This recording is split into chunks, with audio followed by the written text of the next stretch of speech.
I spent my whole life telling people that war takes sons away from mothers, but no one ever prepares you for the day it brings yours back. My name is Delores Faye Washington, and I was a nurse during World War II. Not the kind of nurse you see in official pictures, smiling with shiny medals, but the kind who took care of the forgotten soldiers, the ones who came through the back doors of the infirmary, with names smudged on soaked clipboards. And one day, in the middle of those names nobody ever really read, I saw one I could never forget. We like to think time heals everything, that some wounds just close up on their own. But time doesn't heal what was never allowed to be spoken, and it sure doesn't bring back what you were never given permission to love. The truth I kept buried for more than 40 years is the reason I'm sitting here now, at the edge of this old couch, talking to you. I never imagined that the son taken from me in my youth would come back to me through war, wounded, unaware that the hands taking care of him belonged to his own mother. If you've ever felt the weight of a silence no one else seems to hear, or carry a kind of longing so deep it changed the way you walk, stay with me. What I'm about to share isn't just a war story. It's about names no one dares to say out loud, about what happens when truth shows up soaked and faded on an old clipboard, and about a love that, even when forbidden, never truly disappears.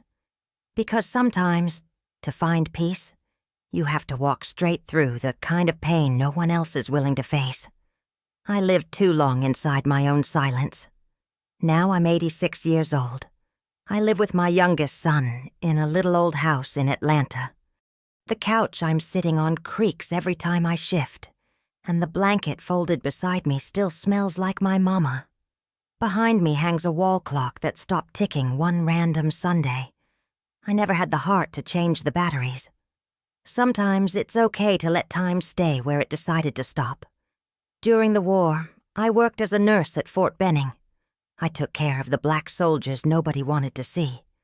That ward was tucked away, stifling, but it's where men died the slowest. And it's where names disappeared the quickest. Sure, there were clipboards, but they were soaked in sweat, rain, or worse. Sometimes our hands shook when we wrote. Sometimes we wrote names we weren't even supposed to know. And one day, his name appeared. That's why I'm here. To tell you this war story. But more than that, to share something deeply emotional about what happens when the war ends but grief hasn't gotten the message. About what a mother does when she realizes, too late, the name on the clipboard was her own son's.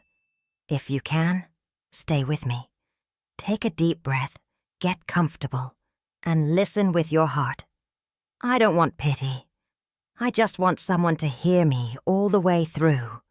And if this story touches something in you, subscribe to this channel and share it with someone who understands that sometimes love comes written on a soaked clipboard. The first time I ever saw a real train, I was 18. Not one of those toy trains you see in store windows around Christmas, but a long iron beast that groaned like it was alive and tired, just like me. I'd never ridden a train before, never even left Birmingham. But that day, the old leather suitcase I inherited from my aunt was pressed up against my leg, its strap frayed, and a strand of my hair stuck in the zipper.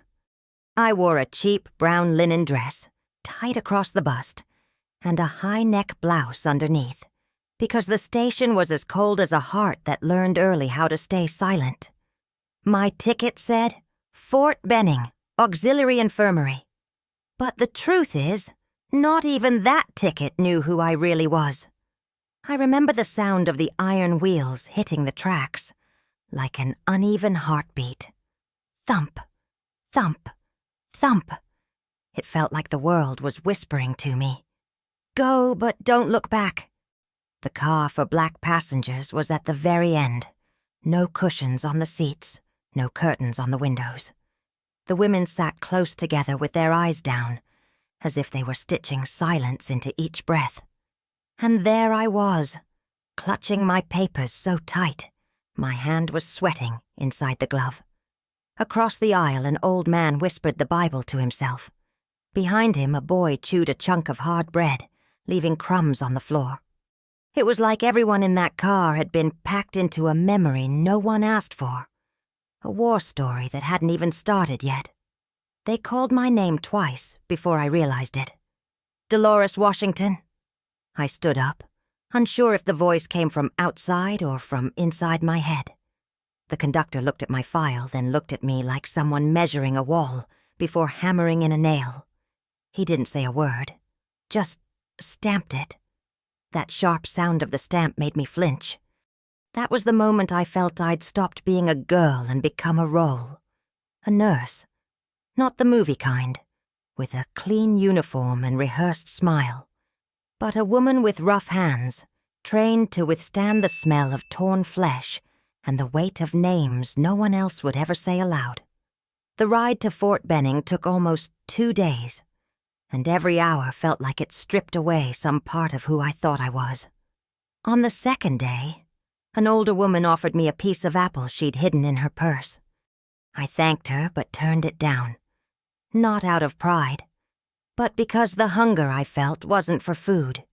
It was a hunger for answers, to know why I, of all people, was chosen to care for the forgotten. But I didn't ask. Nobody asks that kind of thing during a war. You learn to carry your burden and keep walking straight, as if feeling anything is a sin. When I finally arrived at the base, a white soldier yelled my name from a grease-stained paper. He handed me a folder and nodded toward the women's quarters without a word. It felt like the war had already started, right there in that silence. The black women were kept separate from the white ones, of course. Even the bed sheets were a different color. Our towels were made of rough fabric, with frayed edges. And the pillows, stiff as a broken promise. But I didn't complain, because I learned early on that a black woman who complains too much is called trouble. And a nurse who feels too much doesn't last very long. That first night I sat on the edge of my iron frame bed and stared at the peeling ceiling. The bulb overhead flickered like an old person's eye. And I thought, this is it. This is where my war story begins. This is where my name starts to disappear. Because in there, no one cared where you came from, or how many siblings you left behind.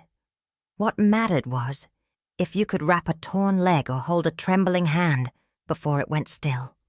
That was it.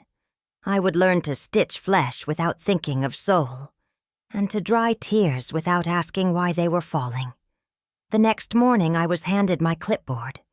It was old wood with a rusted clip at the top, and on it were the names, some full, some just initials.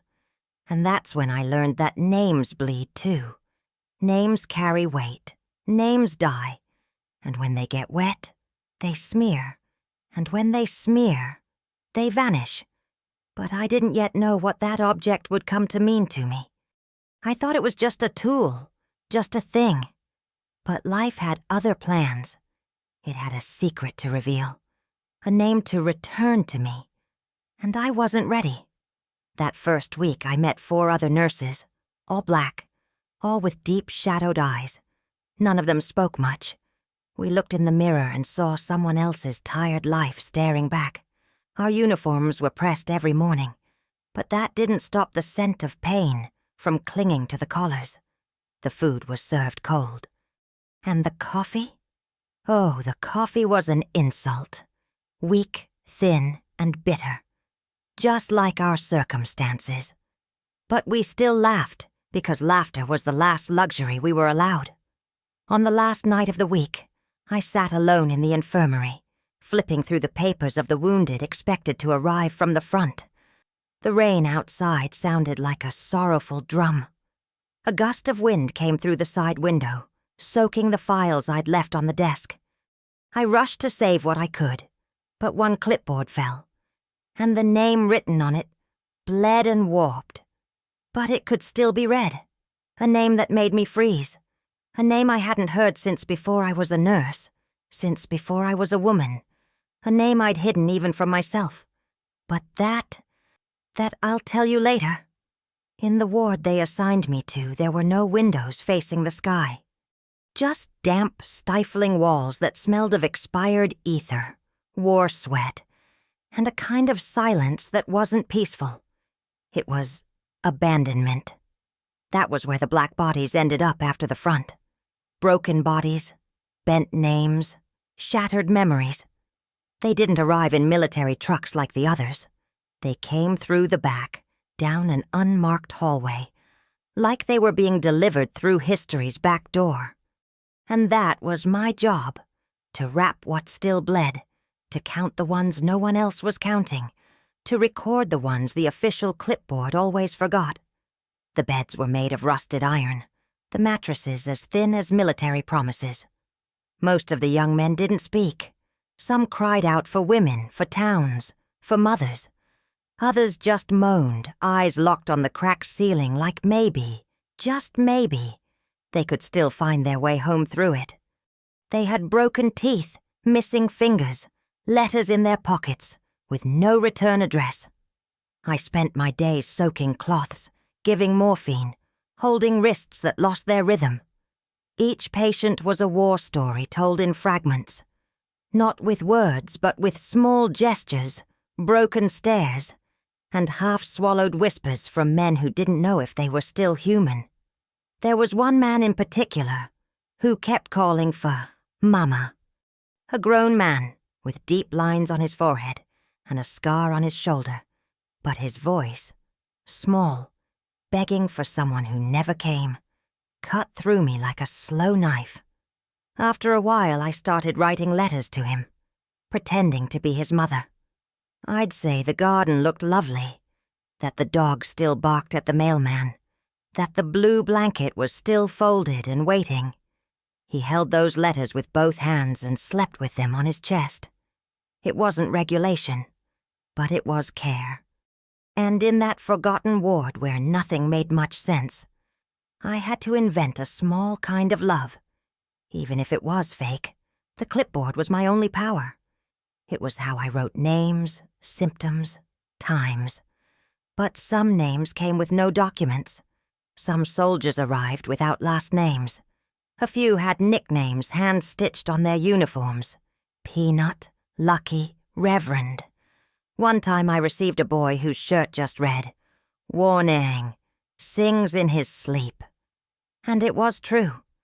For the first few nights he hummed a low, sorrowful blues that made the other beds weep too. Then he went silent, never opened his eyes again. And I had to write in his file, "Silent since day 3. As if that was a diagnosis. The other nurses, Miss Georgia, Clara Bell, Ruth Ann, they had the same look I did. We didn't talk much, but we shared a kind of understanding that didn't need words. When someone died, there was no bell, no ritual. We simply closed the boy's eyes, changed the sheet, folded his uniform, and wrote the name on a loose sheet of paper. And many times, not even that, rain came through a hole in the roof and smeared the records.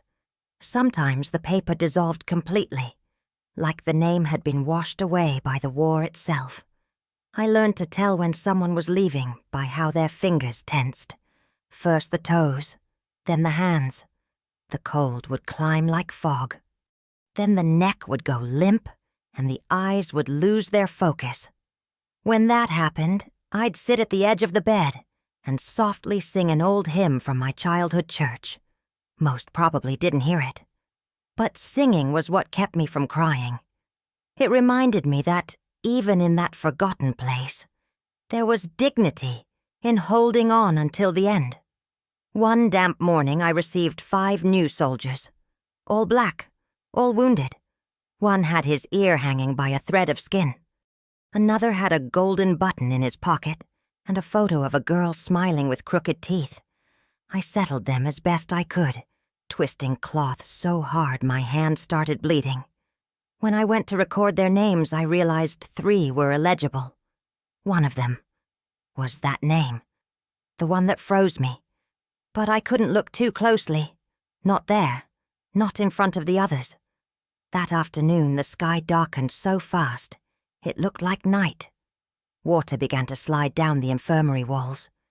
I tried to save the files, but one clipboard slipped and hit the wet floor, flipping sideways. When I picked it up, the name was still there. Faded, but readable. A name that sounded like a whisper from childhood. A name that should have never come back. A chill ran up my spine, and I grabbed the table for balance. It felt like the war had finally found me. Not with bombs, but with a name. It was in that forgotten ward that I remembered something I'd buried for years. That once, long ago, I'd left a baby behind.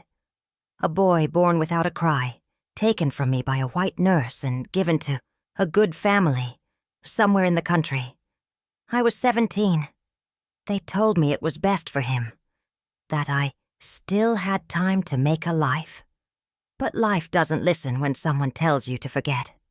And now, that baby's name, written on a clipboard soaked with rain, was coming back to me, as a question, as a reckoning, as a secret. That night I didn't sleep. I sat in the back of the ward listening to the wounded breathe. Every snore was a drumbeat, every sigh a prayer, and the name, that name, kept spinning in my head like a scratched record. I didn't know if it was real, didn't know if it was truly him. But something inside me said it was, and that something was older than logic. It was a mother's knowing, even if I'd never been allowed to be one. And that's when I understood. That forgotten ward wasn't just filled with soldiers. It was filled with lost sons. And I, with my red gown and swollen hands, was the only one left with enough memory to know that every name, no matter how crooked or smudged, carried an entire world. But the world sometimes refuses to see it. He arrived unconscious, carried in the arms of two men who could barely explain what had happened. The stretcher swayed under the weight of his body and the urgency of time. It was late afternoon, and the light slipping through a crack in the ceiling streaked across the floor like someone had marked the world with a burning pencil. When I laid that soldier on bed number 12, I saw his face smeared with dirt and gunpowder, and a deep wound near his ribcage. But that wasn't what made me stop. It was the shape of his chin, that rounded fold, just like my paternal grandfather's. The same soft curve I'd seen in old family portraits of the Washingtons, kept in a musty leather album. It sent a shiver down my spine. In that moment, something inside me quietly came undone, like a knot loosening without sound. I placed my hand on his forehead, feeling the warmth that still lingered. Warm like river stones in summer. His eyelashes trembled, and for a second I thought he might wake up. But no. He stayed with his eyes shut, breathing in that broken rhythm, like he was dreaming of mud, gunfire, and wind. I took my stethoscope and listened to his chest. His heart pounded erratic, like a parade drum played out of step. I wrote in his chart, irregular pulse, possible infection, skin hot, name unknown. But deep down I knew it wasn't just his vitals that were irregular. It was my whole soul. That night, he burned with fever. I soaked cloths in cold water and laid them across his forehead. Each time I changed the cloth, the weight of doubt grew heavier. It was like I saw in him all the faces I'd lost, all the roads I never took, all the words I never dared to say. Nurse Clara Bell helped me turn his body to check his back. When we lifted his torn shirt, I saw something else.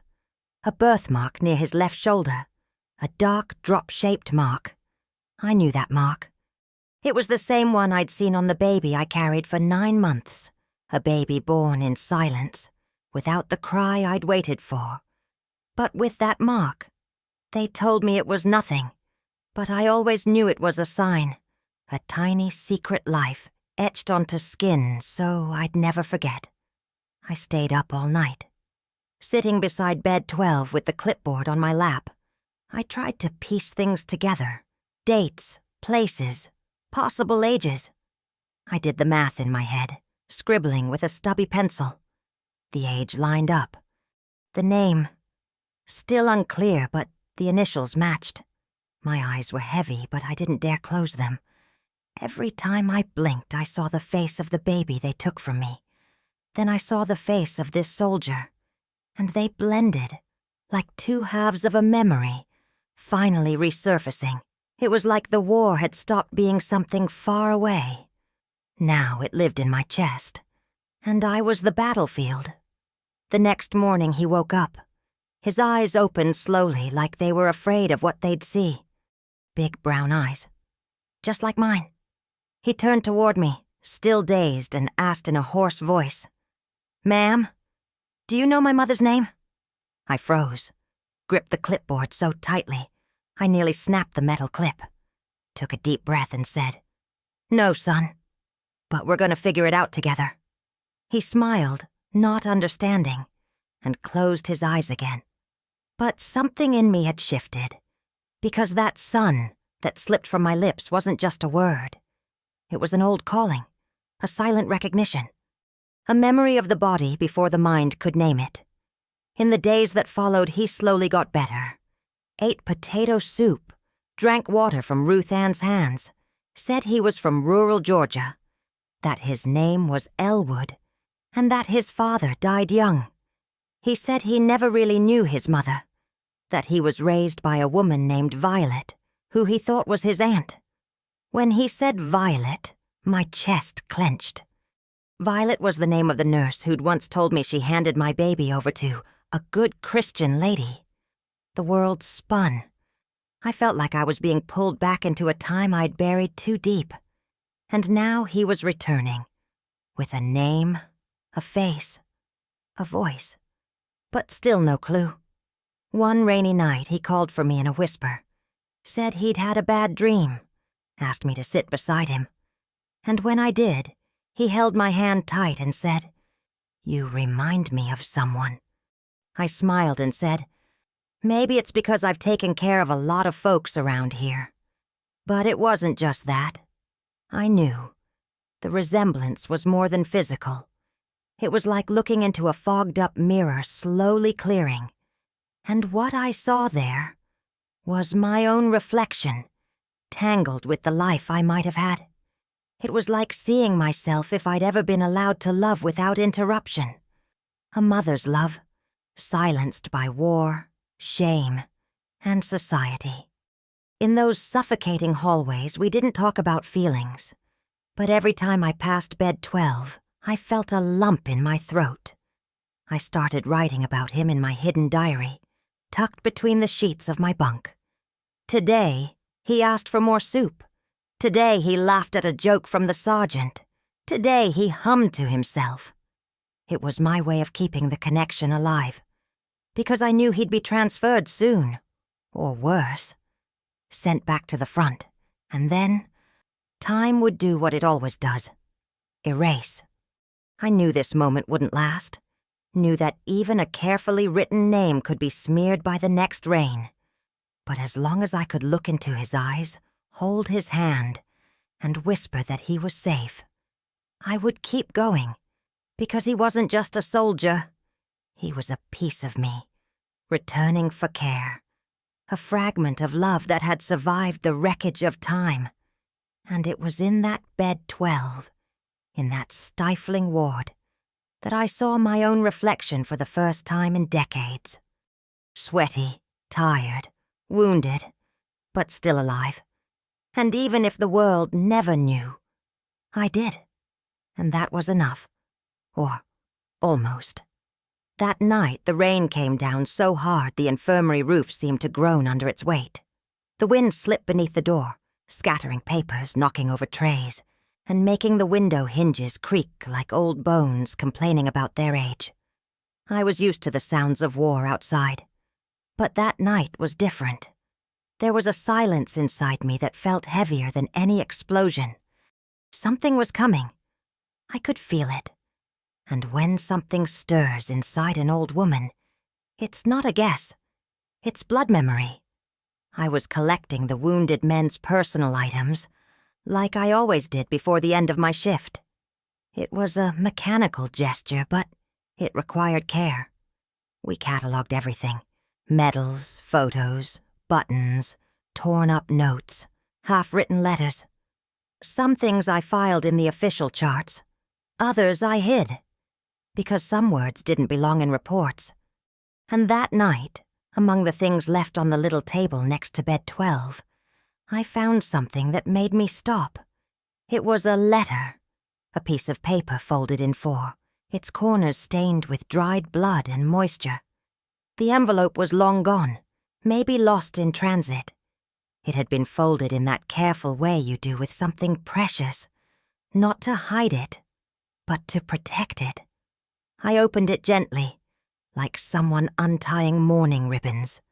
The handwriting was shaky, almost childlike. But I recognized the intent. It was a letter to a mother. It began like this: "Mama, if I don't make it back." My heart cracked like old wood. That paper weighed more than my hands could carry. The words that followed spoke of fear, of longing, of a name never spoken. He apologized for not knowing who she really was, said that sometimes he dreamed of a woman in a red gown, sitting on a porch, sewing, and that even though he couldn't see her face, he knew it was love. He knew it was home. I read and reread every line, like it was an unwritten will meant for me. He wrote about a birthmark on his shoulder he'd had since he was little, said Violet used to tell him it was just a birth thing, and that his birth mother had something similar.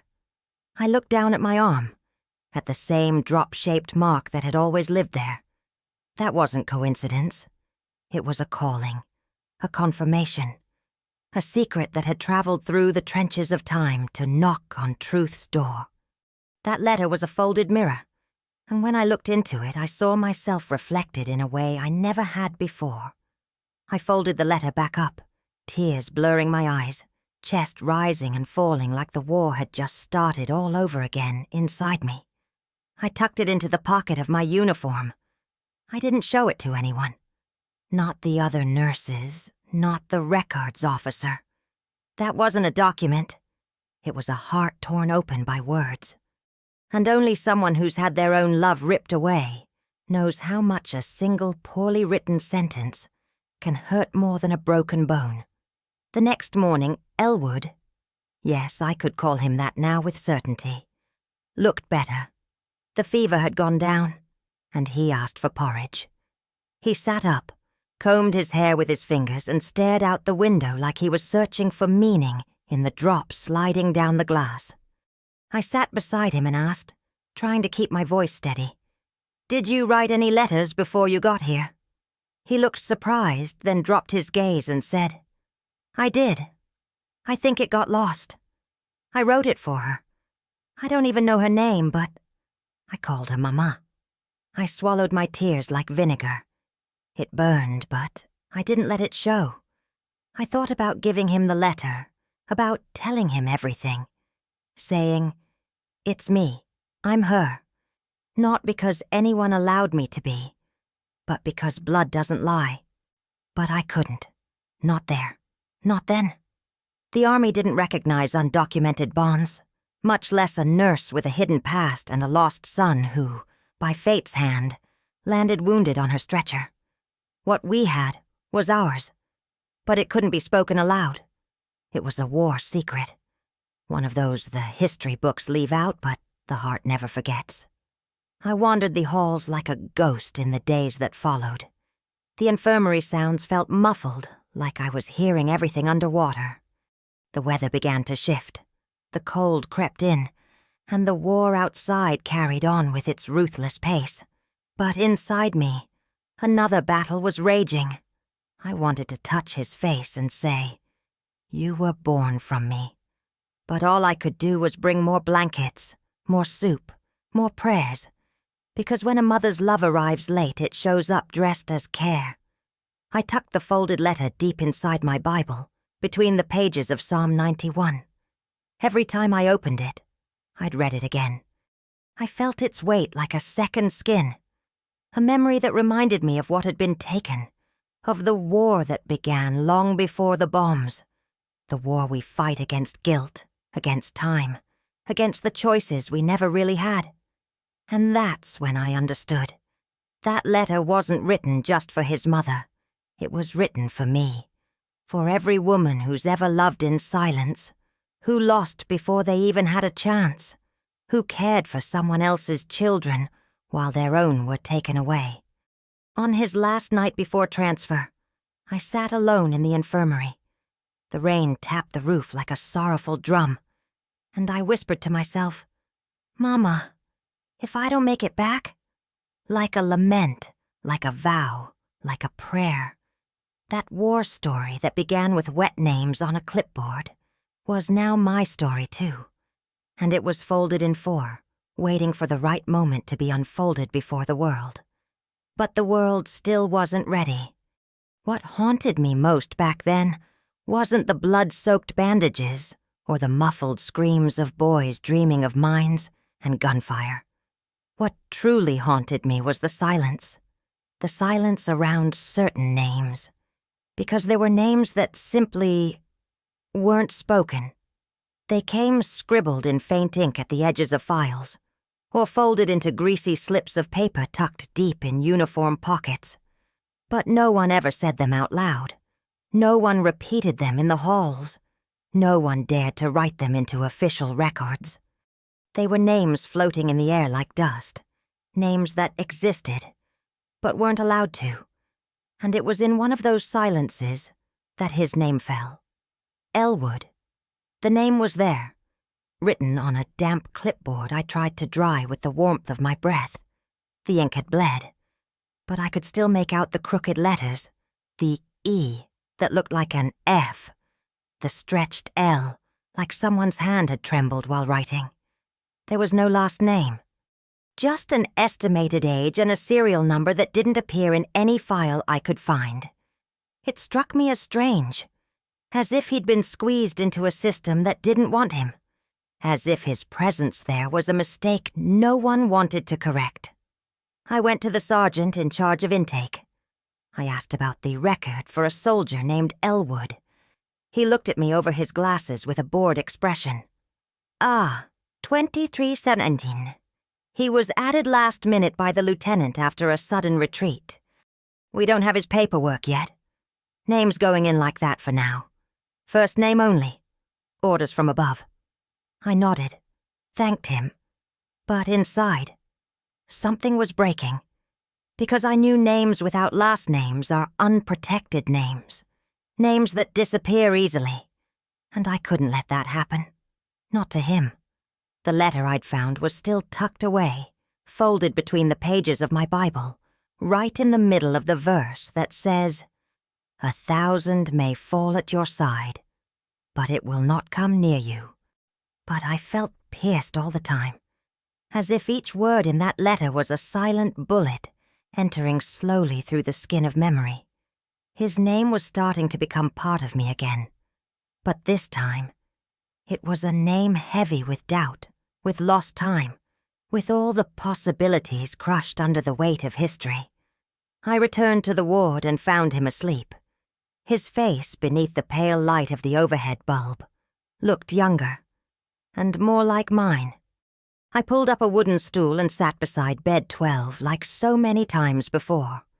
But that night, instead of changing bandages or writing notes, I just watched him. I tried to memorize the shape of his nose, the curve of his brow, the way his fingers curled as he slept.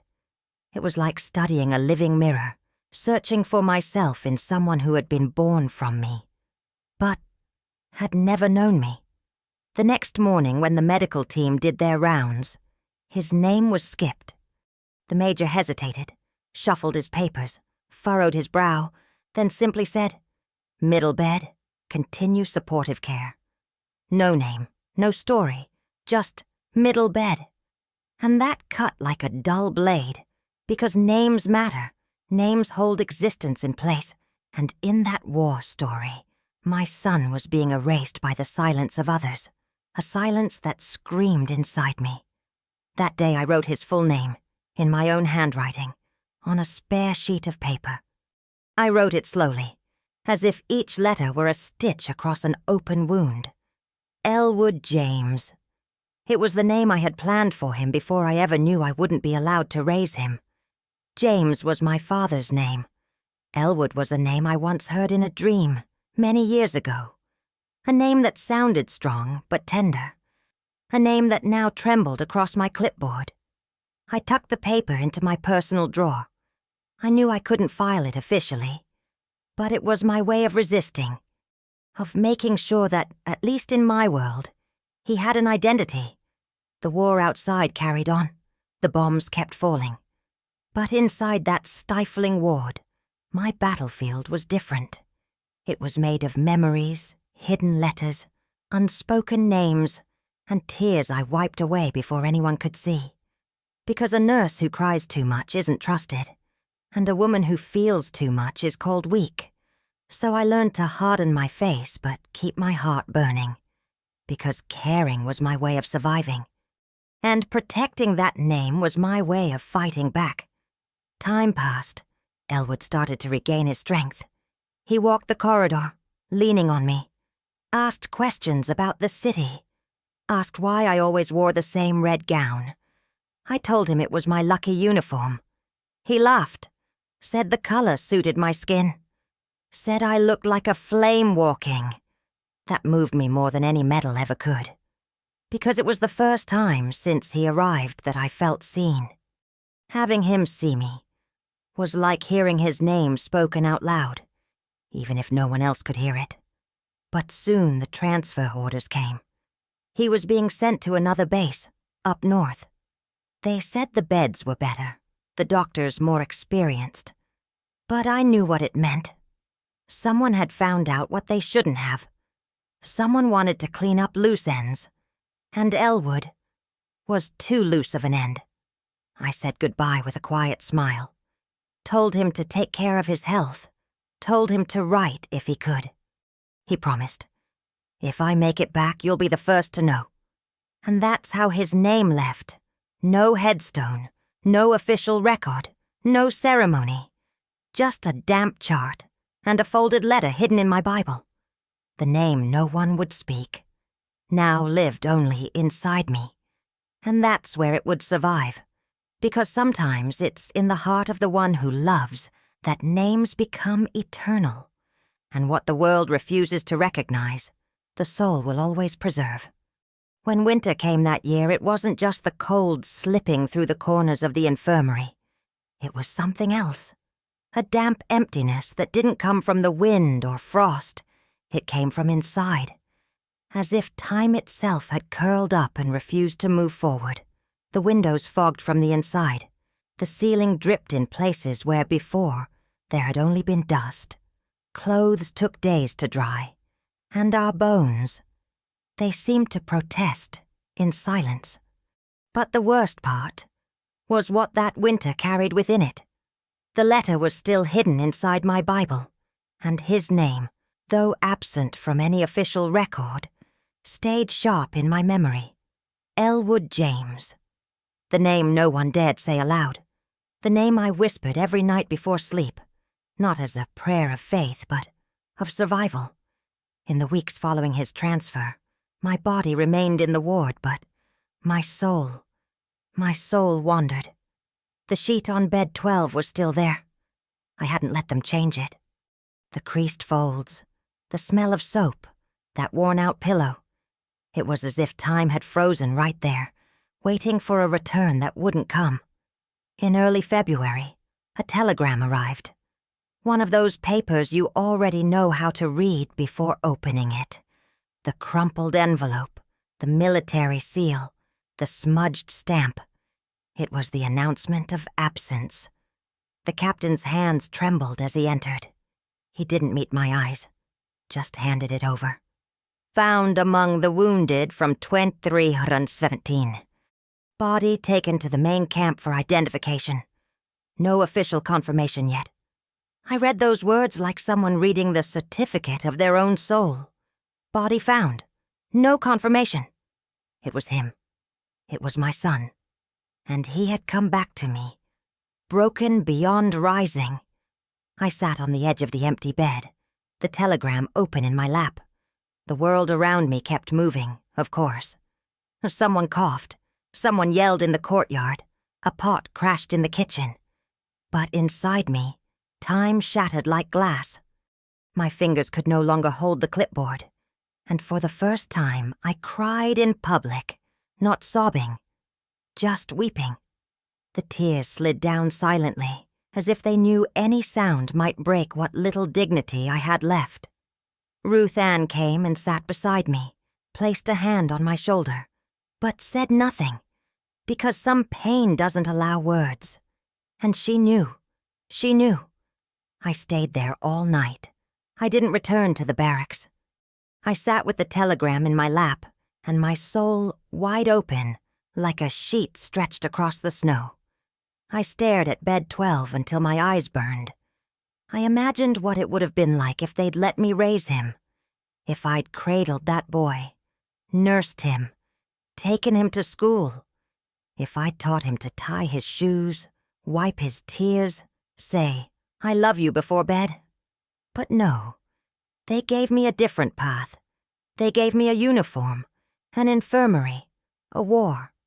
And then they gave me back a name smudged on a file. That was all I had left of motherhood. A name that bleeds when whispered in silence. That winter cracked my chest in a way that time never mended.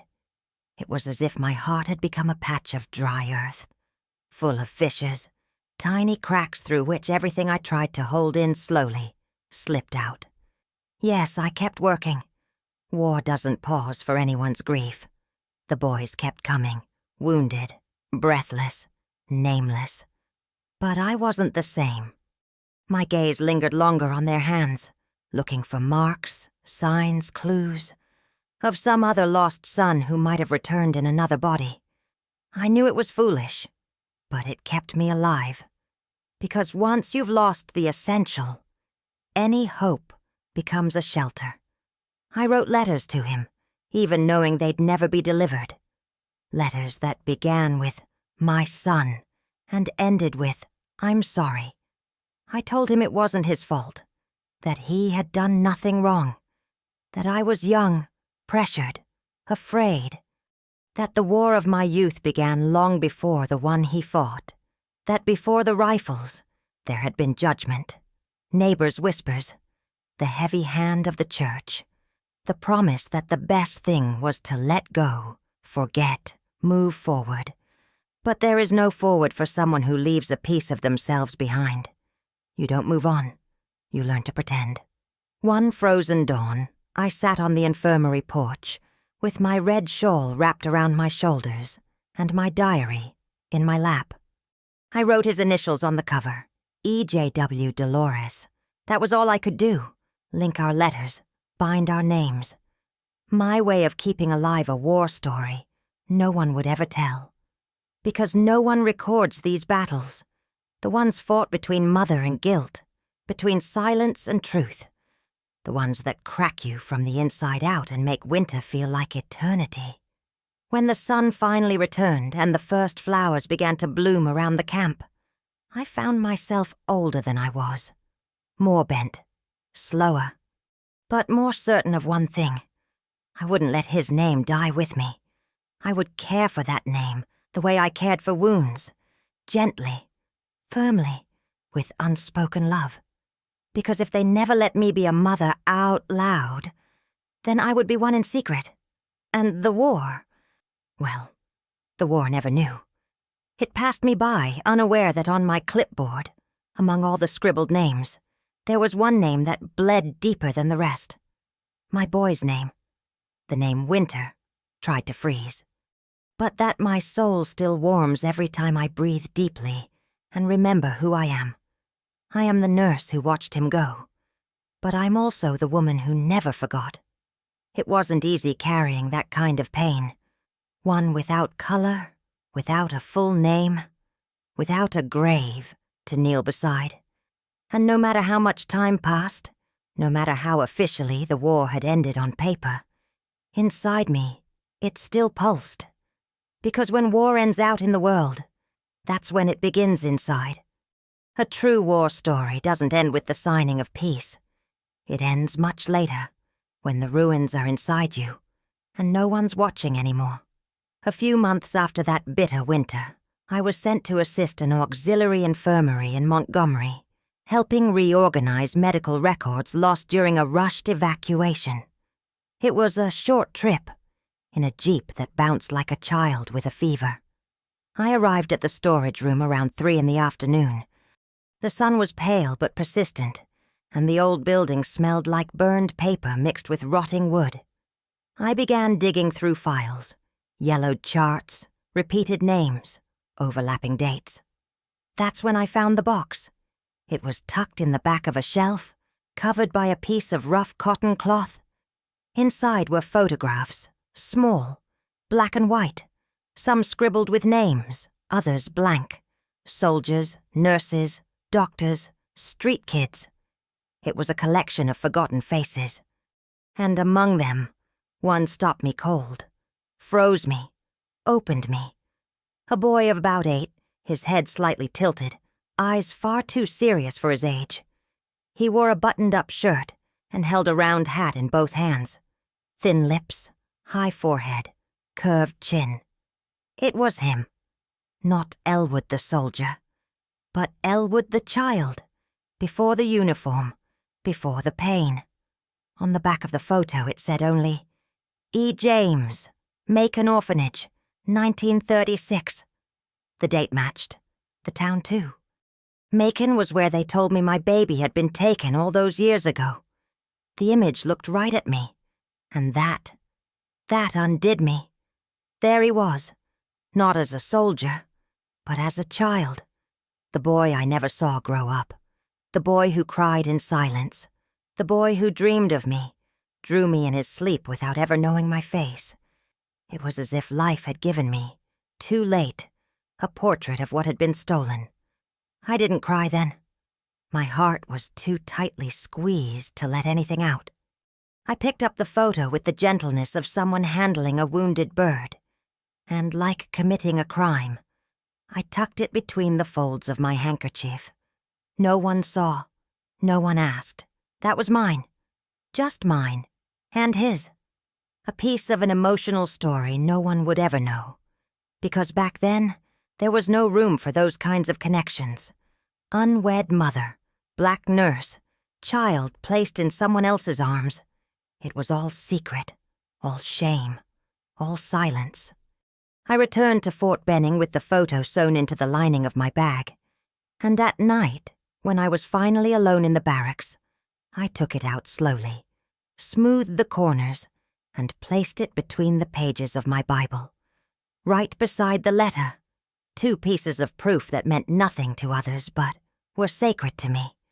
That photo of him as a child was a second chance that would never come true, but I needed to hold on to it. I would look at it in secret, like gazing at an altar. And sometimes I'd speak to it in my thoughts. You were beautiful, you know. So serious, so mine. Even when you didn't know it yet. I never showed that photo to anyone. Not even to Ruth Ann, the only person I trusted back then. Not even to my youngest son, years later. There was something about that image that demanded secrecy, not out of shame, but because some bonds don't need to be displayed to exist. They live precisely in the dark, in the quiet, in that hidden place where the soul cries without a sound. That photograph was my reliquary, my folded grief, my voiceless prayer. Over time, I noticed my body curving more. The doctors blamed age, long shifts, scoliosis, but I knew. It was my heart that weighed me down. That was what pulled me closer to the ground, because with every step I took, it felt like I was carrying Elwood in my arms. Not the wounded man from bed 12, but the boy in the photo. The boy who may have looked out the window of an orphanage wishing for a familiar face. and only found it in the end, surrounded by morphine vials and whispered words. I kept that image with me for decades. I moved houses, towns, states. But the photo always came with me. I never hung it up, never framed it. It wasn't meant to be shown. It was meant to be felt. On stormy nights, I would take it from the envelope and hold it between my fingers. It burned, as if the edges were still lit embers from a past that hadn't cooled. Sometimes I dreamed of him, not as a soldier, but as a boy running barefoot through a field, laughing, calling out to me without sound. And I always woke up before I could reach him. The war had been over for years when I finally decided to hide the photo inside a broken wall clock, the same one behind me now, frozen since the day I lost the courage to keep digging through the past. I didn't want the photo exposed to risk or to someone else's forgetfulness, because I knew one day I wouldn't be here anymore, and I had to make sure he wouldn't disappear with my last breath. And today, when I look at that stop clock, I know its time ended the same day my hope for reunion shattered. But the photograph is still inside, silent, whole, holding the image of the boy taken from me by war, by the system, by fear. The nurse I was learned how to care for many. But it was the mother I was in secret who held on to that one face her whole life. Because some images don't age. They stay alive deep inside us. And when we close our eyes, it's with them that the soul speaks. It was on a warm Sunday afternoon when he asked me. The kind of afternoon that feels like nothing's going to happen. No wind, no surprises, no answers. Just the lazy tick of a clock that no longer works, and the slow whistle of the kettle warming as if time itself were tired. We were sitting at the kitchen table. Me in my white house slippers, him with his plate still half full, the newspaper folded beside his coffee cup. It was in that quiet space between bites and silence, like someone commenting on the weather, that my youngest son, Calvin, looked at me and said, "Mom, did you ever have any children before me?" I didn't expect it. Not like that. Not in that moment. I felt the fork tremble in my hand. I looked down at my plate, at the steam rising from the beans, at the embroidered dish towel covering the bread. I took a while to answer. Not because I didn't know, but because the answer was an old wound, too thinly scabbed to touch. And yet, he'd pressed it, gently, like an elephant in a china shop. I took a deep breath, gave a small smile, the kind that asks permission from the past, and I said, "Son, the war took a lot of things." He stayed silent. But his eyes were like nails. Steady, sharp, unwavering. I saw in them the same intensity as Elwood's, the same unspoken question, the same unnamed absence. Calvin had been a good son, present even while being distant, always looked after me the way he knew how, with bills paid, groceries stocked, car tuned. He wasn't one for affection, not in an obvious way, but he never failed me.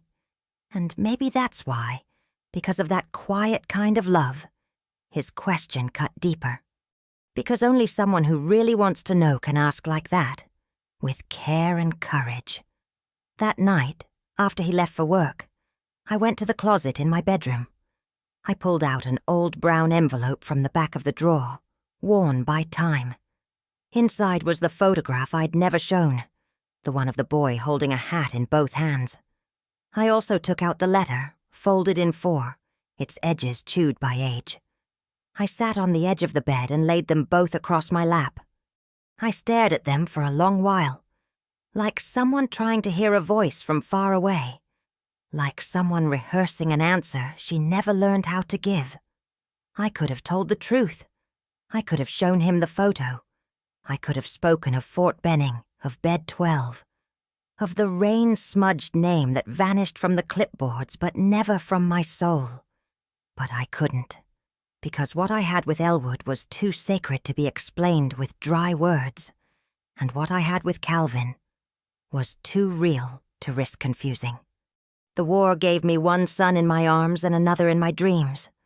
One I rocked with warm milk and clean laundry. The other I held only in memory. The next day, Calvin brought it up again, more gently this time. He sat beside me on the couch and asked if I'd ever thought about leaving something in writing. A diary, maybe. A letter. He said that one day, when I'm no longer here, he'd like to know more about my life. Not just the part about the war, Mom, but before, all of it. I felt a knot rise in my throat, because what he wanted deep down was to find Elwood without knowing he was searching, to recognize a brother never born to him, but always alive in me. I told him writing was hard when words hurt, but I promised to try. And that night I began putting memories down on paper, not with dates or full names, but with images, feelings, scattered pieces. I wrote about the nurse I had been, the girl I was before, and the mother I never got to fully be. I used a blue pen in a brown-covered notebook, the same one I use for old recipes, cornbread and bitter leaf tea, because some pain only fits beside the ordinary, and some secrets only let themselves be touched when they blend into daily life. I wrote for weeks, sometimes 2 lines a day, sometimes 2 pages at once, and in every sentence, I let a little guilt leak out, a little love, a little grief that had followed me for so long it became part of the way I walk. I left the notebook on my nightstand, with a marker placed on the pages about Elwood. Not for him to read now, but maybe, one day, when he goes looking for me, he'll understand there was more than one heart beating inside me, and that the love I had for one doesn't diminish the love for the other.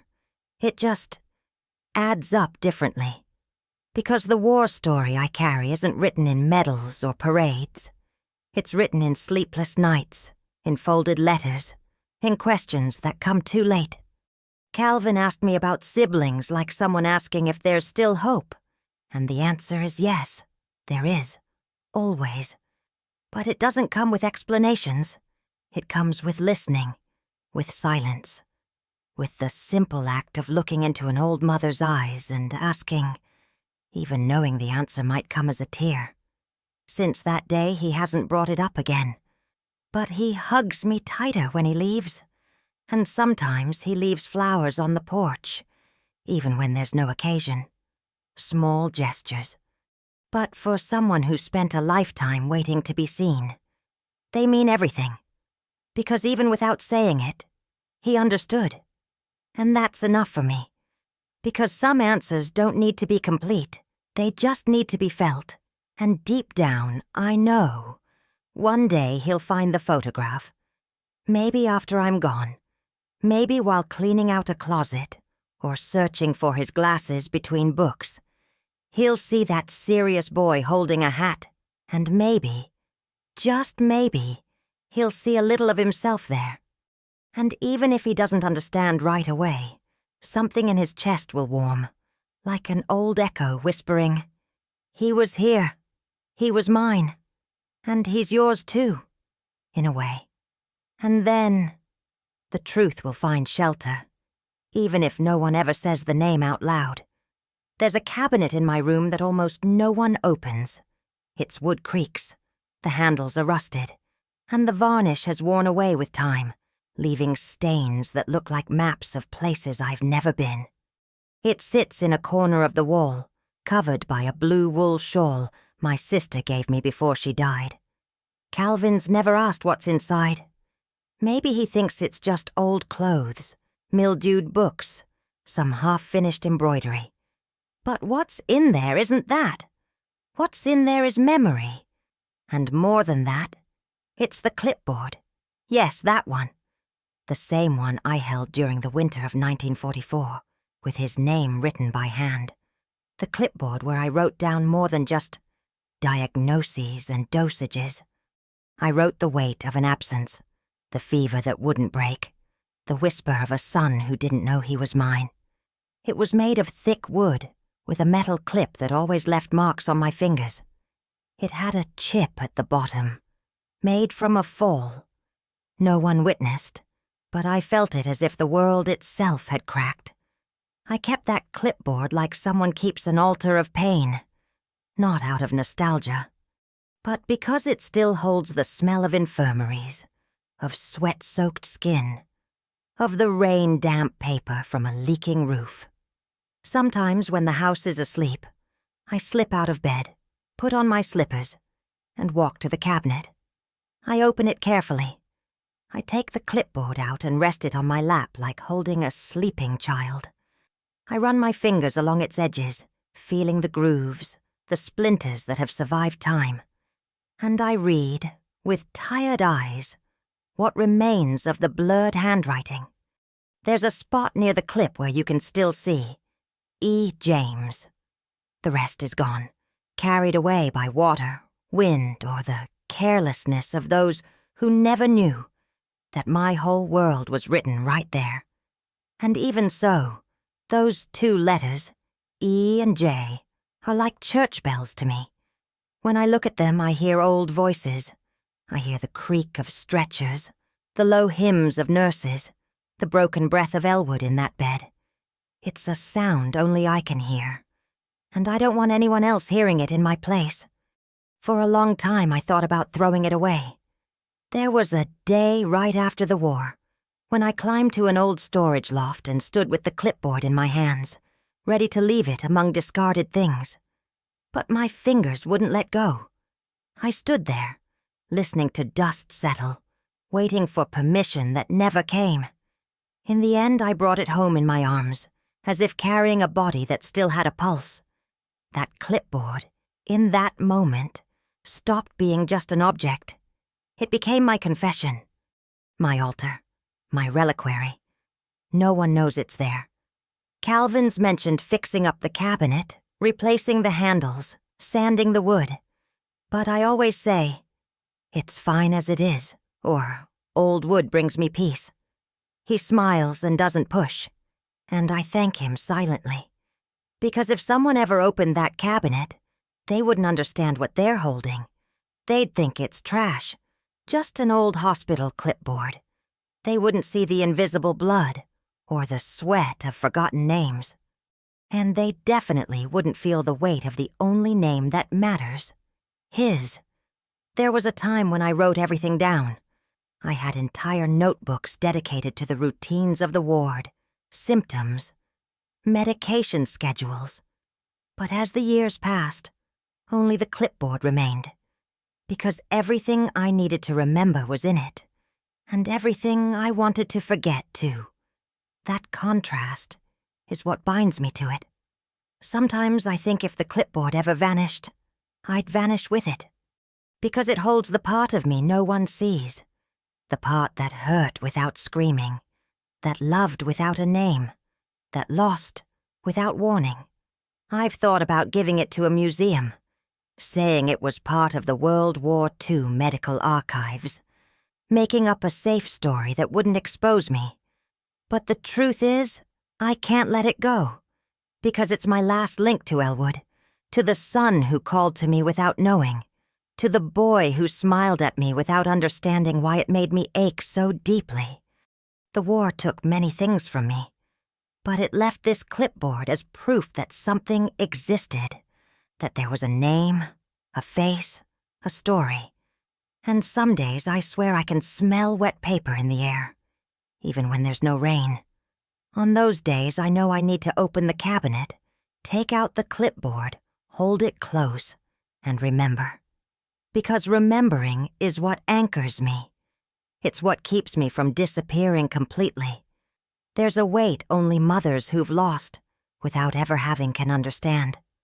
It's a grief no one acknowledges, because no one saw the child, no one heard the cry, no one recorded the birth. But the body remembers, and the soul never forgets. Once I dreamed that Calvin found the clipboard. He opened the cabinet, pulled back the blue shawl, and when he saw it, he said, "Mom, what's this?" And in the dream I answered, "It's what's left of who I was." And he understood, not with words, but with a hug. I woke up with wet eyes and my hands pressed to my chest like I was trying to keep the dream from slipping away. And that day, I stared at the clipboard for hours, whispered to it, "You're what's left of both of us." Now, at 86, I don't have as many certainties as I did at 40. But I know this: when I'm gone, the clipboard will still be there. And maybe, just maybe, someone will find it. Maybe Calvin. Maybe a grandchild not yet born. And if they ask what it is, I hope they hear, even in silence, that inside lives a war story, a deeply emotional story, an entire life never lived, a name that didn't survive in the records, but that endures in wood, paper, and heart. Because sometimes, all we have is a forgotten clipboard in a cabinet, and inside it lives the whole world. Memory is a funny thing. Some days I forget where I left my glasses, or the name of the pill I take every night. I mix up dates, confuse neighbors' faces, lose track of account numbers. But there's one thing I've never forgotten. Not for a single day. Not for a single second. His name. Elwood James. It doesn't matter how much time has passed, how many papers were torn, how many clipboards soaked in rain erased letters along the way. His name lives inside me. Not like a memory, but like a vital organ. I say it silently. Some days I whisper it to myself when the house is sleeping, and only the stopped clock can hear me. I say it like a prayer, like lighting an invisible candle. Elwood James. 3 syllables that hold me together. When I walk down the narrow hallways of my home, with aching knees and swollen hands, I feel like each step says part of the name. Elwood James. Sometimes I think my body learned how to walk just to repeat it, without needing a voice. People have told me that time heals everything. But that's not true. Time just reshapes the pain. At first, it comes like a storm, loud, violent, disorienting. Then it becomes fog, still there, quiet, hovering. And over the years it settles, becomes part of the furniture, a chair you don't sit in, a drawer you don't open. But it never leaves, because love that never had the chance to be lived doesn't vanish. It ferments, grows inside like a plant in a cracked jar. And one day, it blooms as a name. I remember him with terrifying precision. The tone of his voice, the curve of his brow, the way he held his spoon with his left hand. I remember his eyes closing slowly, like he was afraid to sleep and not come back. I remember the warmth of his forehead, the soup he asked for, the way he laughed without showing his teeth. But above all, I remember the moment he called me ma'am, not knowing he could have said mom. He never said that word out loud, but I heard it anyway, because sometimes you hear with your soul, not your ears. I kept every fragment. I turned it into song, into prayer. And today, when the sun spills through my window, I ask myself, if he had survived, would he have come back? Would he have searched for me? Would he have felt that there was something between us the world never named? Those questions have no answers, but I ask them anyway, like someone calling out to someone far away, hoping they haven't stopped listening. His name isn't on any tombstone. There's no headstone with those letters. No black ribbon, no framed photograph. All that remains is what lives in me. What I wrote in letters I never sent. What I whispered into my pillow so often my body memorized it. Elwood James. And even if one day my mind fails, even if I forget my own name, I know his will be the last to leave me. And that's why I still say it. softly, when I'm watering the plants, while chopping onions and my eyes sting, when bread is baking and the kitchen smells remind me I never made him a birthday cake, never sang happy birthday, never packed a school bag. But still, I say the name, because it's my way of giving what was taken from me, and because I know, somehow, he hears, or feels, or forgives. One time, Calvin saw me standing at the cabinet door, holding the clipboard. He asked what it was. I smiled and said it was something old from the war. He didn't push, but in that moment I felt he knew. Not logically, but intuitively. Some pain children just sense, even when it's never spoken. And sometimes their love, even quiet, even careful, is what keeps us going. Because not all silence means absence. Sometimes it means tenderness. Now, sitting on this old couch, with my feet tucked under a worn blanket, I look at the stopped clock on the wall and think maybe time has made peace with me. It didn't give back what it took, but it didn't erase it either. It left me with what mattered most, a name, 3 syllables, a whole life held inside one word that only I say. And every time I speak it, I remember I existed, not just as a nurse, but as a mother. The war story I lived doesn't end on the battlefield. It ends here, in this quiet corner of the house where the past still breathes, where a name still shelters me. And even if no one else says it, I still know it by heart. Elwood James, my son, my sorrow, my secret. And that's why sometimes when the wind pushes through the cracks of the house, I close my eyes and whisper, "You existed." Because love never needed the world to understand. Sometimes when the day ends and only the sound of the wind walks with my thoughts, I think about the things left unsaid. Not just by me, but by so many women who, like me, learned to stitch silence where stories should have been. We learned to bury living children, to fold letters we couldn't send, to carry names in our chests like dangerous secrets. But what's truly dangerous is forgetting, because there are names that must never disappear, and there are loves that, even unrecorded, leave deeper marks than any certificate ever could. His name is still here, even if the world tried to erase it. And every time I say it softly, like lighting a candle at the end of the day, it's as if I'm telling the universe, he existed, and so did I. If you've stayed with me this far, through this thread of memory, this road of stitched-up wounds and quiet recall, I thank you. Not just for listening, but for being here. Because some stories don't ask for an audience. They ask for company. They don't need judgment, only a gentle gaze. And maybe, now that you know my war story, you'll start to hear others around you.